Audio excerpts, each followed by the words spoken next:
संभाजीनगरमधल्या उद्योगपती लड्डांच्या घरचा दरोडा पडून 15 दिवस झाले।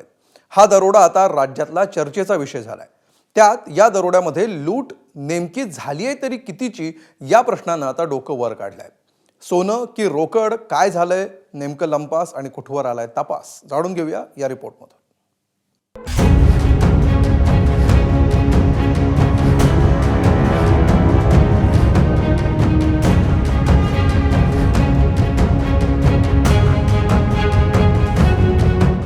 संभाजीनगर दरोड्याचं गूढ कधी उकळणार? त्यांच्या घरातून जवळपास 5.5 किलो सोनं, त्याचबरोबर 32 किलो चांदी आणि 70,000 रुपयाचा ऐवज हा दरोडा घरून पळून नेलेले होते।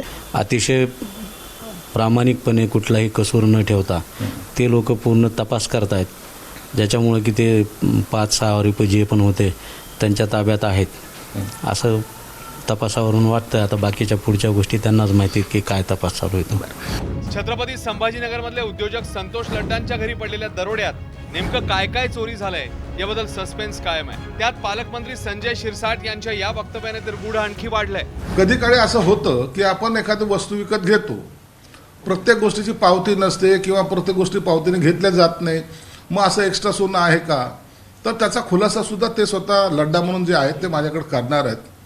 आणि काल जो मी काही बोललो होतो तर या अनुषंगानेच बोललो होतो की मला जी काही माहिती की अनेक लोकांनी सांगितलं की याच्यामध्ये जास्त सोनं असण्याची शक्यता आहे।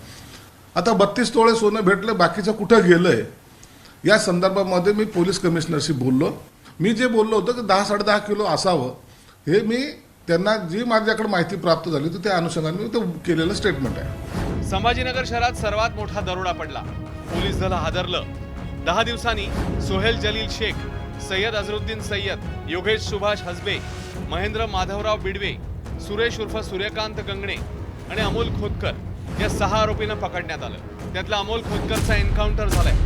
सध्या 5 आरोपी ताब्यात आहेत। आणखी धक्कादायक बाब म्हणजे पोलीस सूत्रांकडून मिळालेल्या माहितीनुसार लड्डांच्या घरी मोठी रक्कम असल्याची टीप एका आरोपीला मिळाली होती। ही रक्कम 10 कोटींच्या घरात असल्याची माहिती पोलिसांच्या सूत्रांनी दिली आहे। गेल्या 2 दिवसापासून छत्रपती संभाजीनगरची क्राईम ब्रँच त्यांच्या ताब्यात असलेल्या 5 आरोपीची चौकशी करते।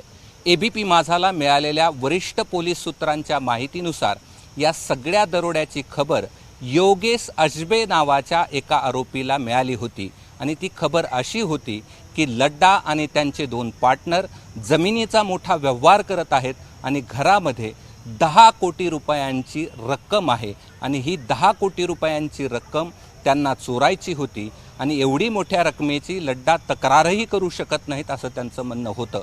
घरात गेल्यानंतर रक्कम मिळाली नाही आणि त्यानंतर बीडवरून आलेल्या आरोपीचे आणि खोतकरांचे भांडणं झाले आणि त्यातून घर झडती करायचं ठरलं आणि त्यातूनच एवढं सोनं मिळाल्याचं या ठिकाणी पोलिसांच्या सूत्राकडून सांगितलं जात आहे। आता या प्रकरणात हा नवा अँगल समोर आल्यावर काही सवाल उपस्थित होत आहेत। लड्डा आणि त्यांचे 2 पार्टनर खरोखरच जमिनीचा मोठा व्यवहार करणार होते का? खरोखरच घरात एवढी मोठी रक्कम होती का? इतकी मोठी रक्कम घरात होती तर लड्डा यांनी ती सांगणं टाळलं की ती चोरांना मिळाली नाही? पोलिसांनी दिलेल्या माहितीनुसार यातील काही आरोपींनी दरोडा टाकल्यावर ते पश्चिम बंगाल, तामिळनाडू आणि कर्नाटक अशा 3 राज्यात गेले। तिकडे जाऊन त्यांनी हे सोनं विकलं का असाही प्रश्न या निमित्ताने उपस्थित होतोय। नाही, मला त्याच्याबद्दल काय, बघा, हा तपासाचा भाग आहे। आम्ही सध्या रिकव्हरी आणि तपास आणि आरोपींचे PCR याच्यावर कॉन्सन्ट्रेट केलेलं आहे, त्यामुळे त्याच्यात डिटेलमध्ये मला जाता येणार। तपासामध्ये आता सध्या बऱ्याचशा गोष्टी निष्पन्न होतील, तशा निष्पन्न होतील, तुम्हाला अपडेट देण्यात येईल। दरोड्याला आता 15 दिवस उलटले। चोरीला गेलेल्या सोन्यापैकी 20 तोळे सोनं सध्या हाती लागलंय। मग प्रश्न हा आहे की उरलेलं सोनं गेलं कुठे? घरात खरंच 10 कोटी इतकी मोठी रक्कम होती का? इतकं घबाड असल्याची टीप कुणाला आणि कशी मिळाली? या सगळ्या प्रश्नांची उत्तरं संभाजीनगर पोलिसांकडून मिळणं अपेक्षित आहे। कृष्णा केंडे, एबीपी माझा, छत्रपती संभाजीनगर। एबीपी माझा, उघडा डोळे बघा नीट।